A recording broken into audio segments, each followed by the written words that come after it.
Hello बच्चों, welcome back to my channel. कैसे हैं आप सब लोग। आज की वीडियो में मैं आप लोग के लिए फंडामेंटल ऑफ मार्केटिंग या फिर क्या प्रिंसिपल ऑफ मार्केटिंग, दोनों का सिलेबस सेम ही है कि एमसीक्यूज क्वेश्चंस लेकर के आई हूँ। मैंने पहले इसमें वीडियोस डाली हुई हैं, अगर आपने नहीं देखी हैं तो उसका लिंक आपको मैं डिस्क्रिप्शन में दे दूँगी या फिर आई बटन में दे दूँगी, आप लोग वहाँ से चेक कर लीजिएगा। अलग से प्ले बनी है, काफ़ी अच्छे क्वेश्चन है उसमें। इसके अलावा आपको मेरे चैनल पर फाइनेंशियल अकाउंटिंग है, कॉर्पोरेट अकाउंटिंग है, कॉस्ट अकाउंटिंग है, मैनेजमेंट अकाउंटिंग है, स्टैटिस्टिक्स है और भी सब्जेक्ट की एमसीक्यूज वीडियो मिल जाएंगी। और किसी सब्जेक्ट पर अगर आप एमसीक्यूज वीडियो या डिटेल वीडियो चाहते हैं तो सब्जेक्ट का नेम मुझे कमेंट कर दीजिएगा। आइए शुरू करते हैं वीडियो। लेकिन शुरू करने से पहले क्या करना है आपको, वीडियो को लाइक ज़रूर करिएगा। चैनल को सब्सक्राइब नहीं किया है अगर आपने तो प्लीज़ चैनल को सब्सक्राइब ज़रूर कर दीजिए और फिर साथ शेयर भी कर दीजिएगा। आइए शुरू करते हैं। डैश वस्तुएं वे हैं जिन्हें उपभोक्ता विभिन्न ब्रांडों की उपयुक्तता, गुणवत्ता, मूल्य आदि की तुलना करने के बाद खरीदता है। Dash goods are those which a consumer buys after comparing the suitability, quality, price etc of different brand, speciality, convenience, shopping, none of these. तो क्वेश्चन में कह रहा है कि ऐसी कौन सी वस्तुएं होती हैं जिनको जो कंज्यूमर होता है, जो भी ब्रांड्स अवेलेबल होते हैं उनमें आपस में कंपैरिजन करता है, साथ ही देखता है कि उनकी क्वालिटी क्या है, उनका प्राइस क्या है, उसके बाद वो उन्हें परचेस करता है। तो वो कौन सी वस्तुएं होती हैं। तो आपने पढ़ा होगा कि पहले तो दो तरह से डिवाइड करते हैं, एक हो जाती है उपभोक्ता वस्तुएं, दूसरी हो जाती है औद्योगिक वस्तुएं। उपभोक्ता वस्तुओं में जो कंज्यूमर गुड्स होते हैं उनमें तीन तरह की आ जाएंगी। एक हो जाएंगी सुविधाजनक वस्तुएं, कन्वीनियंस प्रोडक्ट, दूसरे हो जाते हैं सौदे की वस्तुएं, शॉपिंग प्रोडक्ट, तीसरे हो जाते हैं विशिष्ट वस्तुएं यानी कि स्पेशल प्रोडक्ट। तो यहाँ पर तीन तरह की आपकी हो जाएंगी जो कंज्यूमर गुड्स होते हैं। तो यहाँ पर जो पूछ रहा है जो उपभोक्ता वस्तुओं में ही है काफ़ी देख समझ के उसकी क्वालिटी को, प्राइसिंग को आपस में कंपेयर करके अगर खरीद रहा है कंज्यूमर तो कौन सी वस्तुएं होंगी, वो हो जाती हैं शॉपिंग गुड्स यानी कि सौदे की वस्तुएं। जिसमें क्या रहता है कि जो उपभोक्ता होगा, कंज्यूमर होगा, काफ़ी देख समझ करके आपस में कंपेयर करके वस्तुओं को खरीदता है। अगर हम जो है इसके एग्जाम्पल की बात करें तो जैसे सूट्स हैं, शूज़ हैं, साड़ियाँ हैं, क्रॉकरी है, इन सब चीज़ों को जब हम खरीदते हैं तो उसमें काफ़ी हम जो है देखते हैं, समझते हैं, उसके बाद उनको परचेस करते हैं। आपस में प्राइस की भी काफ़ी तुलना करते हैं कि एक जगह पे इस तरह का मिल रहा है, दूसरी जगह पे उस तरह का मिल रहा है, क्वालिटी में दोनों की डिफरेंस क्या है। तो सब कुछ हम देख समझ करके ही उन वस्तुओं को परचेस करते हैं। तो वो हो जाती हैं शॉपिंग गुड्स। तो यहाँ पर करेक्ट आंसर क्या हो जाएगा हमारा, ऑप्शन सी। और जो सुविधाजनक वस्तुएं यानी कन्वीनियंस प्रोडक्ट होते हैं तो वहाँ पर वो डेली यूज़ की हमारी चीज़ें होती हैं, तो उसमें हम इतना जो है देखते समझते नहीं है खरीदने से पहले। और जो थर्ड आपका हो जाएगा कौन सी, जो हो जाएंगी स्पेशल प्रोडक्ट यानी कि विशिष्ट वस्तुएं। तो इसमें आ जाएगा जैसे टेलीविज़न है, फ्रिज है, कार है, तो वहाँ पर हम किसी पर्टिकुलर ब्रांड की ही हो सकता है खरीदें, या वहाँ पर हमें ये रहता है कि थोड़ा सा लग्जूरियस उस पर चले जाते हैं तो उसी के अकॉर्डिंग ही हम उसको परचेस करते हैं। यहाँ पर जो होगा वो हो जाएंगी शॉपिंग प्रोडक्ट। नेक्स्ट क्वेश्चन है, उत्पाद की गुणवत्ता, मात्रा, आकार और अन्य विशेषताओं के लिए मानकों को तय करना और बनाए रखना डैश को संदर्भित करता है। Fixing and maintaining the standards for quality, quantity, size and other features of the product refers to dash, standardisation, grading, packaging, labelling. तो क्वेश्चन में कह रहा है कि जो प्रोडक्ट है उसकी गुणवत्ता यानी कि उसकी क्वालिटी, उसकी क्वांटिटी, उसका साइज़ और बाकी जो उसकी जो है स्पेशलिटीज़ हैं उन सबको मेंटेन करके रखना और आगे बनाए रखना क्या कहलाता है, ये आपसे क्वेश्चन में पूछ रहा है। मानकीकरण होता है, ग्रेडिंग होती है, पैकेजिंग होती है, फिर लेबलिंग होती है। तो ये सारे ही टर्म्स किससे रिलेटेड करते हैं, मार्केटिंग से ही रिलेटेड हैं। लेकिन आप जब एक मानक आपने एक डिसाइड कर लिया, एक स्टैंडर्ड सेट कर लिया कि इसी तरह की ही हम प्रोडक्ट को बनाएंगे, उससे के आसपास या जो है उससे क्वालिटी में कोई भी आप जो है समझौता नहीं करेंगे, तो वो हो जाता है स्टैंडर्डाइजेशन यानी कि मानकीकरण कहलाता है। तो यहाँ पर अगर हम किसी प्रोडक्ट को लेते हैं तो आपने देखा होगा कि हर बार आपको वो प्रोडक्ट एक जैसा ही मिलता है, उसमें कोई क्वालिटी में आपको चेंज नहीं मिलता है। क्यों, तो इसीलिए आप उसके प्रति क्या होता है कि आप उसी प्रोडक्ट को ही परचेस करते हैं या ख़रीदते हैं। किसी ब्रांड की हो सकती है, किसी कंपनी की हो सकती है, जिसके प्रति आपको एक विश्वास है कि हाँ इनकी जो चीज़ें होती हैं वो हर बार एक जैसी होती है, कोई चेंज नहीं होता है। आप नॉर्मली शॉप पर जाइए किसी होटल में या कहीं पर, तो हमेशा टेस्ट में थोड़ा बहुत आपको ऊपर नीचे चेंजेस मिल जाते हैं। लेकिन अगर आप किसी बड़े रेस्टोरेंट में जाइएगा तो वहाँ पर अपना उनका एक टेस्ट का लेवल वो मेंटेन रखते हैं। क्यों, क्योंकि एक स्टैंडर्ड उन्होंने मेंटेन किए, इसी के नाम से वो जाने जाते हैं। तो यही फ़र्क हो जाता है कि एक स्टैंडर्ड होने में किसी चीज़ की और एक ऐसे ही लोकल आप कोई चीज़ खरीदते हैं तो उसमें दोनों में क्या होगा, टेस्ट में, उसकी क्वालिटी में, उसकी क्वांटिटी में फ़र्क हो सकता है।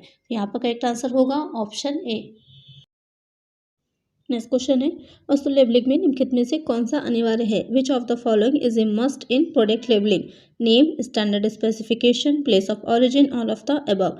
तो ये लेबलिंग क्या होता है पहले ये समझ लेते हैं कि आप कोई प्रोडक्ट लाते होंगे, जैसे वो कैन में है या फिर प्लास्टिक की बॉटल में होगा, तो आपने देखा होगा कि उसके ऊपर एक लेबल लगा होता है। जैसे अगर हम बात करें कोक की या जो है पेप्सी या थम्स अप कोल्ड ड्रिंक की, अगर सॉफ्ट ड्रिंक्स जो होती है उनकी अगर हम बात करें, तो आपने देखा होगा कि एक प्लास्टिक का एक रैप सा लगा होता है, वो क्या कहलाता है, उसका लेबल कहलाता है। तो उस लेबल पर कौन सी चीज़ें लिखी होनी अनिवार्य है। तो आपने अगर ध्यान से देखा होगा तो मैन्युफैक्चरिंग लिखी जो होती है कि कब मैन्युफैक्चर हुई, कब एक्सपायर होगी, उसकी क्या क्या चीज़ उसमें है, एडेड है, शुगर है, फैट है, सारी चीज़ों की डिटेल रहती है। साथ ही वो किस कंट्री की बनी है, मैन्युफैक्चरिंग उसकी क्या है, कहाँ की है, मेड फ्रॉम लिखा होता है ना, made from India, made from Thailand, America, जहाँ की भी प्रोडक्ट होगा वहाँ का नाम होता है।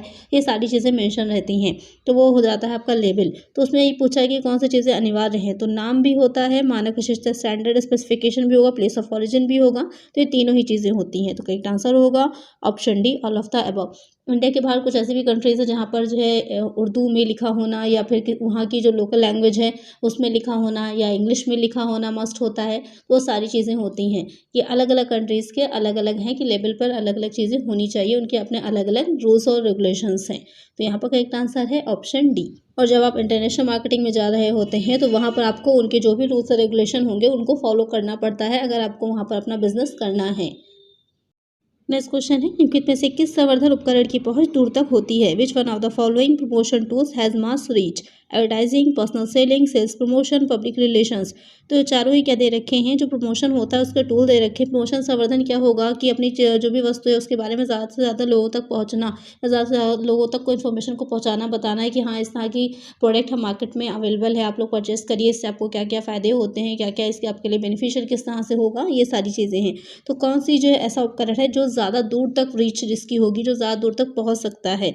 विज्ञापन, व्यक्तिगत विक्रय, विक्रय संवर्धन या फिर जनसंपर्क। तो आपको पता ही होगा कि वो कौन सा टूल हो जाएगा, वो हो जाएगा एडवर्टाइजिंग। व्यक्तिगत विक्रय हम कर रहे होते हैं तब तो आमने सामने ही जो व्यक्ति उसी को ही बता रहे हैं। विक्रय संवर्धन सेल्स प्रमोशन कर रहे हैं तब भी कुछ ही लोगों तक पहुंच हो रही है। जनसंपर्क, तो जैसे जनसंपर्क में जो पब्लिक रिलेशंस होते हैं, जैसे नुक्कड़ नाटक हो गए जगह जगह पर, आपने देखा होगा वो सब चीज़ें आ जाती हैं। लेकिन जो विज्ञापन होगा यानी कि एडवर्टाइजिंग होती है, तो एडवर्टाइजिंग हर जगह हो सकती है। एडवर्टाइजिंग के टूल्स अगर आपने पढ़े होंगे तो वहाँ पर आप इलेक्ट्रॉनिक माध्यम से कर सकते हैं, या जो है अलग जगह जहाँ पर बैनर्स लगे होते हैं, दुकानों पर पम्फलेट्स होते हैं, जो घर घर कभी कभी पेपर्स में जो न्यूज़पेपर आता है, आप लोग के घरों में भी आए होंगे। किसी भी चीज़ कोई नई शॉप खुलती है या नई चीज़ें होती हैं तो उसके बारे में पम्फलेट आता है, साथ में न्यूज़पेपर के लोग दे देते हैं। तो इस तरह से एडवर्टाइजिंग जो होगी उसकी पहुँच दूर दूर तक होती है, उसके साधन बहुत से हैं। तो यहाँ पर करेक्ट आंसर क्या हो जाएगा, ऑप्शन ए। नेक्स्ट क्वेश्चन है, कूपन छोटे उपहार और अन्य प्रोत्साहन डैश का हिस्सा हैं। Coupons, small gifts and other incentives are part of dash. Sales promotion, advertising, customer service, publicity. Question में कह रहा है कि जो कूपन, छोटे उपहार या अन्य प्रोत्साहन होते हैं, तो सबसे पहले समझ लेते हैं कि होता क्या है। कूपन्स जो होते हैं, कभी कभी आप कुछ प्रोडक्ट खरीदते होंगे तो साथ में एक कूपन मिलता है कि आप नेक्स्ट बार जब उस चीज़ को परचेस करेंगे तो 10 रुपीज़ ऑफ मिलेगा या 5 रुपीज़ ऑफ मिलेगा, जितने की भी वस्तु होगी उसके अकॉर्डिंग वो रखते हैं। तो कूपन में अमाउंट कि इतने रुपीज़ आपको नेक्स्ट परचेस पर ऑफ मिलेगा, वो कूपन हो जाते हैं।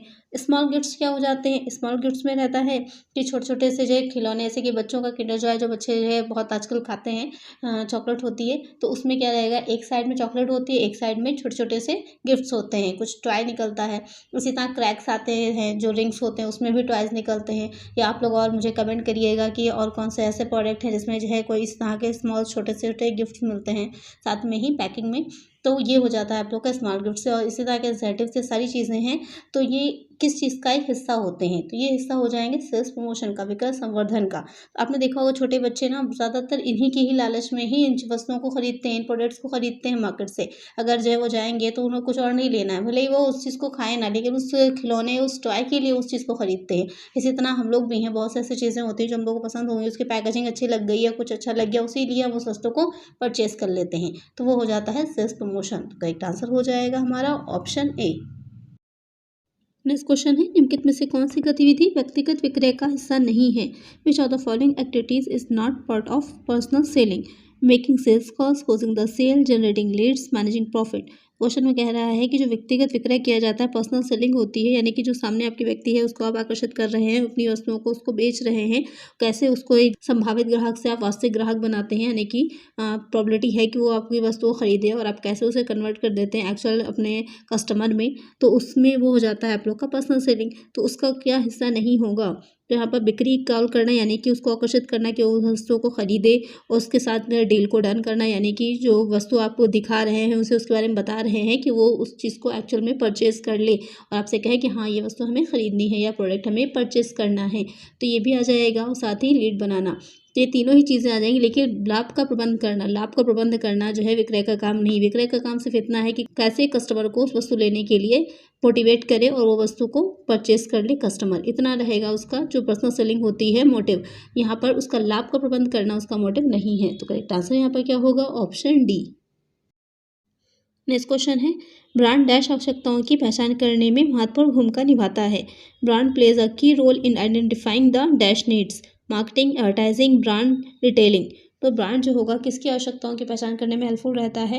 वो हो जाता है विज्ञापन की, एडवर्टाइजिंग की। जिस तरह का ब्रांड होता है वैसे ही एडवर्टाइजिंग भी की जाती है, विज्ञापन भी उसी तरह का किया जाता है। आज के टाइम में तो देखिए बहुत अलग अलग तरह से विज्ञापन आ रहा है जिससे लोग आकर्षित होते हैं उसकी तरफ। विज्ञापन का मतलब ही होता है to turn to move to attract someone, यानी कि आकर्षित करना किसी को अपनी वस्तु की तरफ, अपने प्रोडक्ट के लिए आप आकर्षित करना कि आप जो है अट्रैक्ट हो, आप में इच्छा जागृत हो, आपको डिज़ायर हो उस वस्तु के लिए और आप जा करके उस वस्तु की मार्केट में डिमांड करें। जब आप डिमांड करते हैं तो जो सेलर होता है वो आगे जो उसकी होलसेल है या फिर जो कंपनी है डायरेक्ट वहाँ से कांटेक्ट करता है और उन वस्तुओं को मार्केट में अवेलेबल करवाता है। तो इस तरह से साइकिल पूरा चलता रहता है। तो वही कहने का मतलब है कि जो ब्रांड होगा वो जो एडवर्टाइजिंग होती हैं उस किस तरह की एडवर्टाइजिंग की जाए उसमें काफ़ी बड़ा रोल प्ले करेगा। तो करेक्ट आंसर हो जाएगा ऑप्शन बी।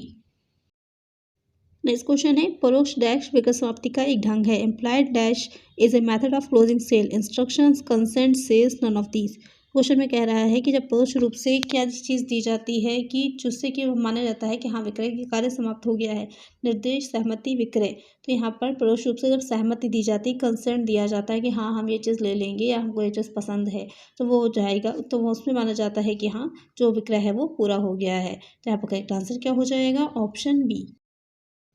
नेक्स्ट क्वेश्चन है, वह सेवा जो एक ग्राहक को वस्तु को बेचने के बाद प्रदान की जाती है कहलाती है। The service which is given to a customer after selling the goods is called before sale service, after sale service, customer service, all of these. जब हम किसी वस्तु का विक्रय कर देते हैं तो जैसे मैंने आपको पहले ही बताया था कि जो मार्केटिंग होती है पहले के टाइम में तो सिर्फ सेल करना और परचेस करना, क्रय विक्रय को ही शामिल किया जाता था। लेकिन आज के टाइम में जब पहली बार किसी वस्तु को बनाने की सोच आती है तब से शुरू होकर मार्केटिंग का काम तब तक ख़त्म होता है जब हम वस्तु को बेच देते हैं। और बेचने के बाद की भी जो आफ्टर सेल सर्विसेज है वो हम देते हैं, तो वहाँ पर हम जा करके मार्केटिंग का काम पूरा होता है। तो यहाँ पर जब हम विक्रय के बाद सेवाएं देते हैं तो वो कहलाती हैं हमारी आफ्टर सेल सर्विसेज। लेकिन वो होती क्या है? जैसे गारंटी है, वारंटी है। जब वस्तु को बेचने के बाद हम गारंटी वारंटी देते हैं कि किसी तरह की टूट फूट होगी तो उसकी मरम्मत करने की या क्या एक्सचेंज कर सकते हैं वस्तु को आप इतने टाइम पीरियड के अंदर, ये सारी चीज़ें होती हैं। इसके अलावा अगर इंस्टॉलेशन चाहिए होगा उस वस्तु के लिए कि वहाँ पर जाकर इंस्टॉल करना है तो कंपनी बाद में वस्तु को सेल करने के बाद कंपनी बाद में जो है किसी को भेजती है, अपने एजेंट को या किसी को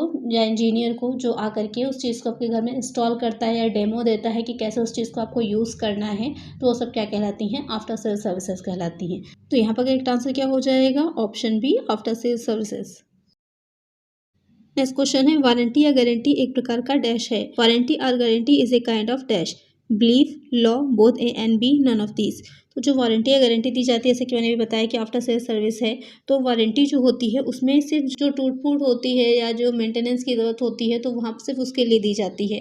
उसमें आप प्रोडक्ट को एक्सचेंज नहीं करते, बदल के नहीं देते। लेकिन जो गारंटी दी जाती है किसी वस्तु पर तो वहाँ पर एक टाइम पीरियड के अंदर अगर वो वस्तु ख़राब हो रही है जो भी कंडीशंस के साथ दी गई है तो अब उसमें वहाँ पर वस्तु आपको रिप्लेस करके दूसरी दी जाती है। दोनों के बीच में डिफरेंस ये रहता है। तो ये क्या रहेगा? एक प्रकार का ये हो जाती है बिलीफ, विश्वास होता है। एक कस्टमर का जो कंपनियाँ जो ब्रांड है उसके लिए एक विश्वास होता है, एक बिलीफ होता है कि हाँ वस्तु को ख़रीदने के बाद, परचेज कर लेने के बाद भी अगर कुछ प्रॉब्लम हो रही है तो ये कंपनी हमारा सपोर्ट करेगी या हमारा साथ देगी, बाद में हमें सर्विसेज इसकी अवेलेबल रहेंगी। आप ऐसे जगह से लेकर आइए कोई वस्तु या ऑनलाइन ही परचेज़ करते हैं, अगर रिटर्न नहीं होता वहाँ पर तो कभी कभी हम लोग परचेज़ उस चीज़ों को नहीं करते जिनमें रिटर्न की सुविधा नहीं होती है या जिसमें वापस जो है सीओडी वापस जो है पैसे आपके अकाउंट में नहीं आ रहे हैं, वो सिर्फ यही कहते हैं कि आपको बदल के वस्तु देंगे हम। तो वहाँ पे ये रहता है कि कभी कभी आप उन वस्तुओं को परचेज़ भी नहीं करते। तो इन चीज़ों से क्या होता है कि कंपनी के लिए, कंपनी के प्रति लोगों का विश्वास बढ़ता है, बिलीव बढ़ता है, जिससे कंपनी की सेल बढ़ती है। तो यहाँ आपका एक आंसर क्या हो जाएगा? Option A. नेक्स्ट क्वेश्चन है, वस्तु की गारंटी या वारंटी दी जाती है। द आर्टिकल इज वारंटीड और guaranteed dash by the consumer, by the manufacturer, by agency, none of these. Article कहिए, प्रोडक्ट कहिए, तो यहाँ पर जो आर्टिकल या प्रोडक्ट होता है वो किसके द्वारा जो वारंटी या गारंटी दी जाती है, तो किसके द्वारा दी जाती है। तो ये बात है कि जो निर्माता होते हैं, मैन्युफैक्चर होते हैं, वस्तु को बनाते हैं, लेकिन उस वस्तु को सेल कौन करता है, जो सेलर होता है, जो सेल करता है या एजेंसी के माध्यम से, या सेलर है, होलसेलर होते हैं, डिस्ट्रीब्यूटर होते हैं, या फिर जो रिटेलर्स होते हैं, उन लोग के माध्यम से वस्तु को सेल किया जाता है। तो गारंटी कौन देता है, एक काफ़ी अच्छा क्वेश्चन है, इंपॉर्टेंट भी है। थोड़ा सा आप लोग को भी कन्फ्यूज हो जाएंगे कि गारंटी किसके द्वारा दी जाएगी। तो गारंटी वही देगा जो उस वस्तु को बनाएगा, जिस उसने उस वस्तु को मैन्युफैक्चर किया है, बनाया है, वही तो उसकी गारंटी देगा। जो रिटेलर होते हैं या जो भी डिस्ट्रीब्यूटर होते हैं, अब तो डायरेक्टली जो है कंपनी को ही भेज दी जाती है। आप कहीं से भी कोई वस्तु परचेस करिए, कोई टीवी लीजिए, फ्रिज लीजिए, तो वहाँ पर आपसे सीधे कह देते हैं कि ये कंपनी का नंबर है, इस पर कॉल करिएगा अगर कुछ भी आपके प्रोडक्ट में खराबी होती है। वहाँ से डायरेक्ट इंजीनियर भेजा जाएगा आपकी वस्तु को सही करने के लिए, प्रोडक्ट को सही करने के लिए। ये तो पहले तो क्या होता था, हम लोग जाकर के शॉपकीपर जहाँ से हमने उस वस्तु को खरीदा होता था उनसे कॉन्टैक्ट करते थे, वो वहाँ से जो है कंपनी तक उस वस्तु को भेजते थे। तो यहाँ पर जो दी जाती है गारंटी वारंटी, उसके द्वारा दी जाती है जो एक्चुअली उस वस्तु को बना रहा है, मैन्युफैक्चर कर रहा है, यानी कि निर्माता, मैन्युफैक्चरर। तो करेक्ट आंसर क्या हो जाएगा, ऑप्शन बी। नेक्स्ट क्वेश्चन है, विक्रोपरांत सेवाओं में शामिल होता है। After sale services includes user training, pre installation services, warranty service, all of the above. तो जो आफ्टर सेल सर्विसेज होती हैं उसमें कौन सी चीज़ें शामिल आती हैं। यूज़र ट्रेनिंग बिल्कुल दी जाती है कि डेमो के लिए आता है। आप कोई फ्रिज खरीदिए या आप टीवी खरीदिए तो वहाँ से डेमो के लिए भेजा जाता है कि कैसे इसको यूज़ करना है। फिर इंस्टॉलेशन सर्विसेज आके इंस्टॉल करते हैं वो सारी चीज़ें कि जो भी अगर चीज़ों को असेंबल करना है, कुछ इस तरह का प्रोडक्ट इसमें चीज़ों को असेंबल करना है तो असेंबल करते हैं, उसके बाद उसको इंस्टॉल करते हैं, वारंटी दी जाती है। तो ये तीनों ही तरह की चीज़ें आ जाती हैं विक्रोपरांत सेवाओं में। एक आंसर क्या होगा हमारा, option D, all of the above. Next question है, विज्ञापन क्या है। What is advertising, publicity, sales promotion, paid information, all the above. Question में कह रहा है कि जो एडवर्टाइजिंग होती है, विज्ञापन होता है, वो क्या होता है। तो ये पब्लिसिटी भी है, जन प्रचार भी है, लोगों को अपनी वस्तुओं के बारे में बताना होता है। जो कस्टमर्स हैं, जो लोग हैं, उनको इन्फॉर्मेशन देना कि हाँ कोई वस्तु मार्केट में अवेलेबल है, उसके बारे में जानकारी देना विज्ञापन हो जाएगा। पब्लिसिटी जन प्रचार है। सेल्स प्रमोशन करता है कि वस्तु के बारे में जब बताते हैं तो हम सेल्स का प्रमोशन कर रहे होते हैं, यही तो मोटिव होता है कि हाँ ज़्यादा से ज़्यादा हमारी वस्तुओं को लोग खरीदें, परचेस करें। भुगतान की गई जानकारी यानी कि पेड इन्फॉर्मेशन होती है। जो एडवर्टाइजमेंट करवाते हैं तो एडवर्टाइजमेंट करवाने के लिए क्या रहता है, काफ़ी इन्वेस्टमेंट भी करना पड़ता है, काफ़ी एक्सपेंसेस होते हैं। तो एक तरह से क्या है, ये पेड इन्फॉर्मेशन ही तो है। जो अगर हम मल्टीमीडिया यानी कि जो है टीवी टेलीविज़न पे कर रहे हैं, रेडियो पे कर रहे हैं, या मोबाइल में आप लोग देखते हैं कि जो है कभी कभी आप लोग कुछ भी सर्च कर रहे होते हैं गूगल पे तो भी देखते हैं कि पॉपअप कुछ इन्फॉर्मेशन आती रहती हैं, एडवर्टाइजमेंट आते रहते हैं। तो वो सब क्या है, एक तरह की पेड इन्फॉर्मेशन भी है, जिसके लिए जो निर्माता होता है, मैन्युफैक्चरर होता है, जो कंपनी होती है वो पे करती है। जो एडवर्टाइजमेंट एजेंसीज होती हैं या जिस भी माध्यम पर वो अपने एडवर्टाइजमेंट को चलवा रही है, या आप न्यूज़पेपर हैं या मैगजीन्स हैं जिस पे आते हैं प्रिंट होकर के, तो वो पेड करती है अपने एडवर्टाइजमेंट को छपवाने के लिए या फिर दिखाने के लिए। करेक्ट आंसर क्या होगा, option D, all the above. Next question है, डिजिटल मार्केटिंग डैश है। Digital marketing is dash, a marketing through emails, marketing on Facebook, online advertisement, all of the above. तो क्वेश्चन में कह रहा है जो डिजिटल मार्केटिंग होती है वो क्या होती है, या आपके नीचे जो ऑप्शंस दे रखे हैं क्या वो डिजिटल मार्केटिंग में आते हैं, कि ईमेल के माध्यम से आप मार्केटिंग कर रहे हैं, फेसबुक पर कर रहे हैं, ऑनलाइन विज्ञापन दे रहे हैं। तो ये सारी चीज़ें, तो डिजिटल मार्केटिंग में तीनों ही चीज़ें आती हैं। इनफैक्ट जो डिजिटल मार्केटिंग होती है उसको ऑनलाइन मार्केटिंग भी कहा जाता है। तो ध्यान में रखिएगा, ऑनलाइन मार्केटिंग भी पूछ सकता है, डिजिटल मार्केटिंग भी पूछ सकता है। तो आज के टाइम में क्योंकि हर चीज़ ज़्यादातर हम जो टेलीविज़न पर या फिर जो हम मोबाइल यूज़ करते हैं उसमें जो सर्च करते हैं या यूट्यूब देखते हैं, इन सब पर एडवर्टाइजमेंट आते हैं। अब तो जो ऐप्स भी आ रही हैं जैसे कि हॉटस्टार है या फिर जो वूट है, या जिस तरह की जो ऐप्स होती हैं उस पर भी आप देखते होंगे एडवर्टाइजमेंट चलते हैं। या इसके अलावा अगर आपने एजुकेशनल जो ऐप्स होती हैं वहाँ पर भी देखिएगा आप, तो उस पर भी एडवर्टाइजमेंट बराबर चलते रहते हैं। आपकी कोई भी ऐप आप यूज़ करिए तो अब उसमें एडवर्टाइजमेंट बहुत आते हैं। तो वो सब क्या है, एक डिजिटल मार्केटिंग का ही तो एक साधन है या टूल है या उपकरण है कह सकते हैं आप। उसके माध्यम से क्या रहता है, या ईमेल्स आती हैं अलग अलग, आपने देखा होगा कि जो है HDFC बैंक्स के थ्रू आती हैं, या अलग अलग जो नए नए प्रोडक्ट लॉन्च हो रही हैं कर रही हैं कंपनीज़, वो अपनी अपनी जो है रैंडम ईमेल्स आती रहती हैं, उसके बारे में इंफॉर्मेशन दी रखी होती है वस्तुओं के बारे में। या फेसबुक पर आप देखते होंगे तो वहाँ पर भी अब तो उसमें भी ऐड आते हैं, वो भी मोनेटाइज आप लोग कर सकते हैं, फेसबुक पर जो वीडियोज़ डाली जाती हैं उनको भी। तो ये सारी चीज़ें ही क्या हैं, एक ऑनलाइन मार्केटिंग या डिजिटल मार्केटिंग की ही उदाहरण है। तो ये सारी चीज़ें इसमें आती हैं। तो करेक्ट आंसर क्या होगा हमारा, ऑप्शन डी। नेक्स्ट क्वेश्चन है, किसी विज्ञापन में प्रयुक्त होने वाला छोटा और आकर्षक या यादगार वाक्यांश डैश कहलाता है। अ शॉर्ट एंड स्ट्राइकिंग और memorable phrase used in an advertising is called dash. Logo, slogan, brand image, mission. Question में कह रहा है कि जो विज्ञापन एडवर्टाइजमेंट आप लोग देखते हैं तो वहाँ पर एक साथ में एक लाइन से जुड़ी रहती है। हर अलग अलग कंपनी, अलग अलग प्रोडक्ट या अलग अलग ब्रांड के जो विज्ञापन आते हैं उसमें सब में अलग अलग एक लाइन जुड़ी रहती है, जो चाहे जितनी बार विज्ञापन चेंज हो जाए, अलग अलग तरह से आए, लेकिन वो लाइन नहीं चेंज होती है। तो वो क्या कहलाती है? लोगो है, नारा है, ब्रांड छवि है, या फिर कोई मिशन है, वो हो जाता है उसका नारा, स्लोगन कहलाती है। हर किसी चीज़ के साथ एक स्लोगन जुड़ा रहता है। जैसे कि अगर हम घड़ी पाउडर की बात करें तो आता है साथ में, पहले इस्तेमाल करें फिर विश्वास करें। इसी तरह और भी अलग अलग जो प्रोडक्ट आ रहे हैं सबका एक अलग अलग स्लोगन होता है। तो वो स्लोगन ही डिफाइन कर देता है, एक्सप्लेन करता है उस पूरे प्रोडक्ट के बारे में कि किस ऑब्जेक्ट से या क्या उसका मोटिव है उस प्रोडक्ट का। तो जो उसका स्लोगन होता है पूरी तरह से उसके मोटो पर डिपेंड करता है कि जो मोटो होगा उस प्रोडक्ट को बनाने का या उस कंपनी का या उसके पीछे जो उद्देश्य होगा, उसका पर्पस होगा, उसको वो डिफाइन करता है उसका स्लोगन। करेक्ट आंसर क्या होगा? Option B. आज की वीडियो में इतना ही, मिलते हैं नेक्स्ट वीडियो में कुछ और नए क्वेश्चंस के साथ। अगर वीडियो अच्छी लगी हो तो लाइक कर दीजिएगा, चैनल पर नए हो तो सब्सक्राइब कर दीजिएगा और फ्रेंड्स के साथ वीडियो को शेयर कर दीजिएगा। मिलते हैं नेक्स्ट वीडियो में। Thank you.